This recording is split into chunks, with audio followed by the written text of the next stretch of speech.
एक बार भगवान बुद्ध किसी स्थान पर अपने श्रद्धालुओं को संबोधित कर रहे थे। अपने अनुयायियों में ज्ञान का प्रकाश बांटने के बाद अपनी बात समाप्त करते हुए तथागत ने कहा, जागो, समय निकला जा रहा है।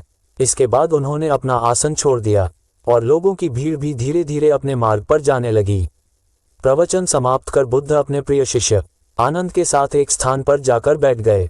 थोड़ी ही देर में एक वेश्या उनके पास आई और उन्हें प्रणाम करके बोली, प्रभु, मैं आपके प्रवचनों के आनंद में डूब गई थी और मुझे समय का ज्ञान ही ना रहा था। जैसे ही आपने कहा कि जागो, समय निकला जा रहा है, मुझे तुरंत याद आया कि आज तो मुझे एक समारोह में नृत्य करने जाना था। अब मैं तुरंत ही उस स्थान के लिए निकलती हूँ। थोड़ी देर बाद एक अन्य व्यक्ति उनके पास आया और चरण वंदन कर बोला, हे प्रभु, मैं एक डाकू हूँ। मैं आपके प्रवचनों में समय का भान भूल गया।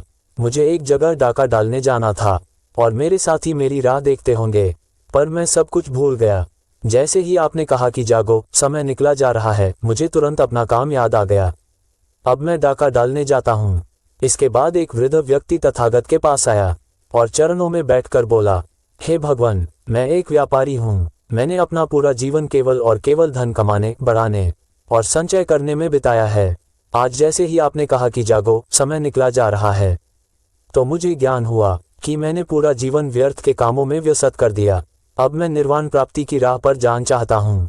हर एक इंसान हर शब्द का अलग मतलब निकालता है। सबके जाने के बाद बुद्ध मुस्कुराकर बोले, आनंद, देखा तुमने, मैंने केवल एक वाक्य कहा कि जागो, समय निकला जा रहा है। उस एक वाक्य का कितने ही लोगों ने कितने ही प्रकार से अर्थ निकाला। यही जीवन का, व्यक्ति के मन का सच है। वास्तव में प्रवचन सुनने तो बहुत से लोग जाते हैं, पर उनमें बताई गई बातों को कौन किस अर्थ में लेता है, यह उसकी अपने मन की भावना पर निर्भर करता है। यदि कोई वास्तव में निर्वाण प्राप्त करना चाहता है, तो उसे अपने मन को साफ करना पड़ेगा। जिसका मन साफ होगा, वही गुरु की बताई बातों को ज्यों का त्यों ग्रहण कर पाएगा। जो स्वयं गोरा होगा, वही ज्ञान के रंग में रंग पाएगा।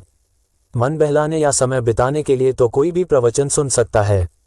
उसका सार वही ग्रहण कर सकेगा जो सच्चे मन से उसमें मन रमाएगा। यदि आप प्रेम से देखेंगे तो हर वस्तु में प्रेम दिखेगा। यही जीवन का सत्य है दोस्तों। वस्तु वही है, उसके प्रति भाव व्यक्ति की अपनी भावना के अनुरूप ही पैदा होंगे। यदि आप प्रेम से देखेंगे तो हर वस्तु में प्रेम दिखेगा। अगर मन में कपट होगा तो हर व्यक्ति आपको कपटी मालूम होगा। सब अपने भीतर की भावना का खेल है। दोस्तों, उम्मीद है कि आपको यह वीडियो पसंद आया होगा।